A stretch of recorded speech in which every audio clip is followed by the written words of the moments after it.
本動画は12月27日より公開中の実写版ソニック・ザ・ヘッジホッグ最新作、ソニック、シャドウ、東京ミッションの内容や結末に触れるネタバレありの動画となっています。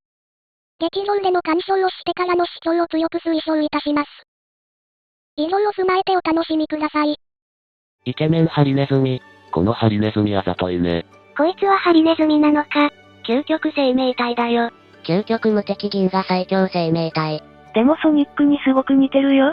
ソニックがシャドウに似てるんだよ。この見た目で悪役どころか礼儀正しい僕っ子正義の味方だという。ソニックがグリーンヒル母星に来た時は赤ん坊だったけどシャドウは最初からあの姿だったんだよな。ゲームはその辺触れないようにしてるけど映画はソニックとシャドウの関係はっきりさせそう。出生の秘密とブラックブーム関連を強めたら単独作品作れるよな。映画の方は入ってた隕石あれブラックブーム関連のだったよな。見た目がブラック彗星すぎたし多分そう。ゲームとは誕生の経緯からだいぶ違うよね。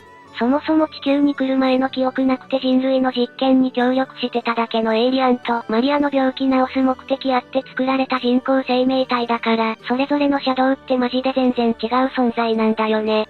ソニックも他の星の孤児が地球で育った存在だからゲームとは明確に違うんだけどだからこそ映画ならではの精神的対比ができるのは3作目シャドウでよかったなって思うわ。落ちてきたシャドウが完全にブラックブーム由来で役ネタ感が増してない？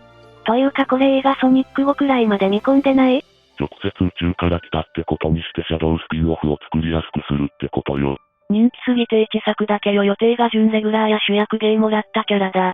ゲームの方でもソニックより下手にピンチにできないから扱いが難しい。相手がものすごいインチキしてきてようやく出し抜かれるみたいな時多くてこいつ強いなって。フロンティアで次の島行くたびにボスにやられてエメラルドばらまいてるソニック見たらシャドウもいい加減にしろって言うと思う。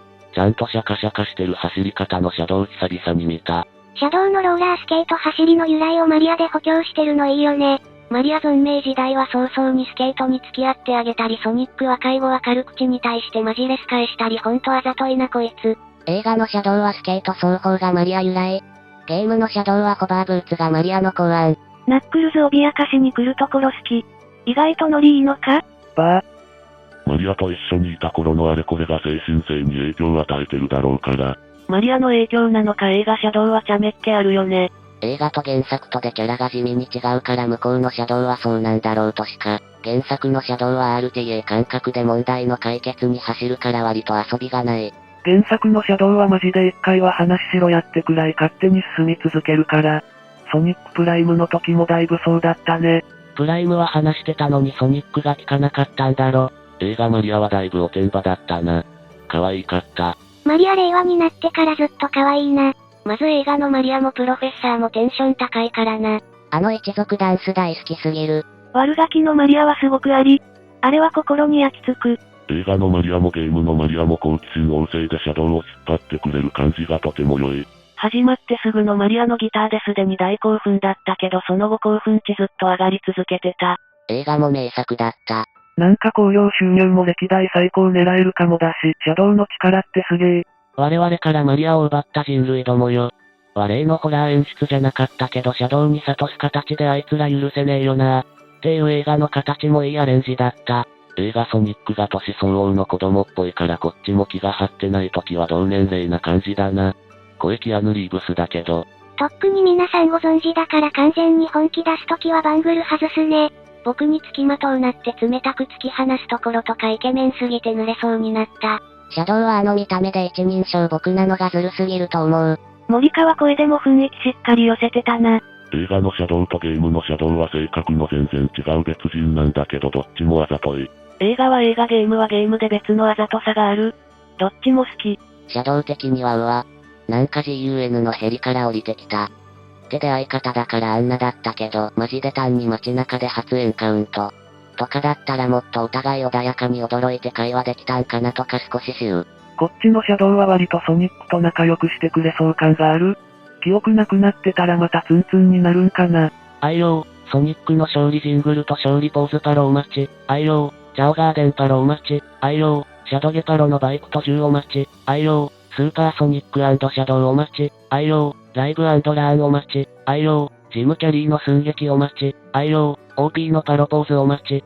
映画は序盤のシャドゲみたいなワープ攻撃、アドニみたいなヘリ飛び降り、ヒーローズみたいな3人繋がっての着地、でこれ、となった。兼ねたバイクオマージュからの上空でバイク蹴って突っ込むのかっけー。バイクでスカイツリー登り切って完成残ったままワープするの最高にクールだった。映画版リミックスになってる曲がかっこいいんだわ。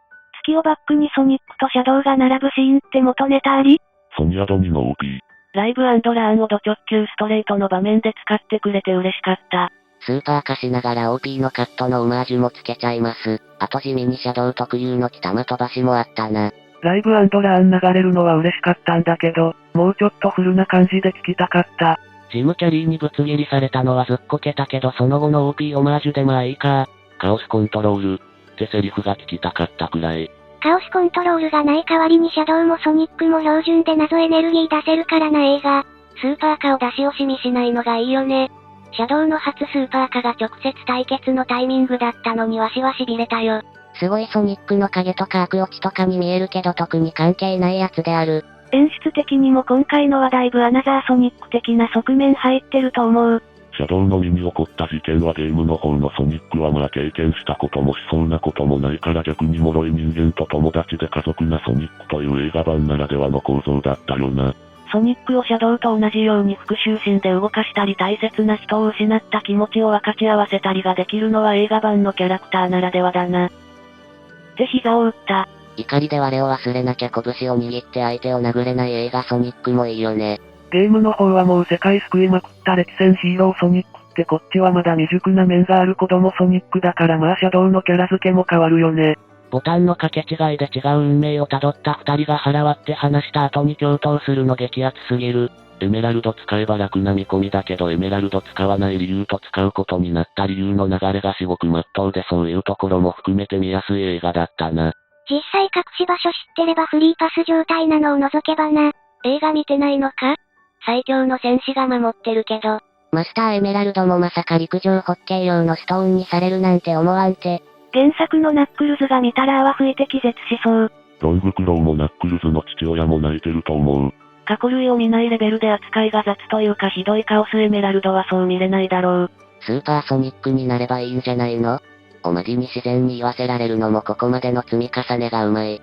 散々ノースジキャラを主張しといて仲間を信じると誓ったからなで拳を収めるナックルズがかっこよすぎた。ドーナツキングを死なせるとシャドウの心はサクサクになるぞ。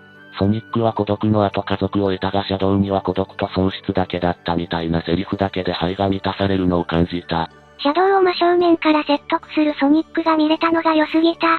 握手して変身するソニシャドなんて今後見る機会絶対ないよ。まずタイマンバトルのためにスーパー化するっていう美味しいネタを使っていいんですかってなった。映画ソニックの未熟さが今回シナリオとうまいこと噛み合ってるのすごく好き。映画だと目の前でソニックも失うの見たのが説得フラグだったな。スーパー化した二人が普通に地球全土を戦いの舞台にしてるのでじわじわ来た。まあスーパーソニックとスーパーシャドウだから許すが。一作目のリングでワープしながらバトルに似せつつ今回自力で飛び回ってるってのがいいよね。1で色々な世界遺産などを背景に戦ってたりしたのすげえ好きだったから、今回の世界で有名な場所を舞台に高速戦闘して最後に月まで行ってバトってたのは最高だった。めっちゃわかる。1はリングで移動してたのがスーパー化でのバトルだと自分の速度だけでこれやるのがどれだけパワーアップしたのか分かってすごい好き。もう割り切って戦い方が DB になってやがる。派手でいいね。シャドウのスーパーモードがピンクブロンドで可愛いね。映画だとシャドウがソニックより圧倒的に強いんだよな。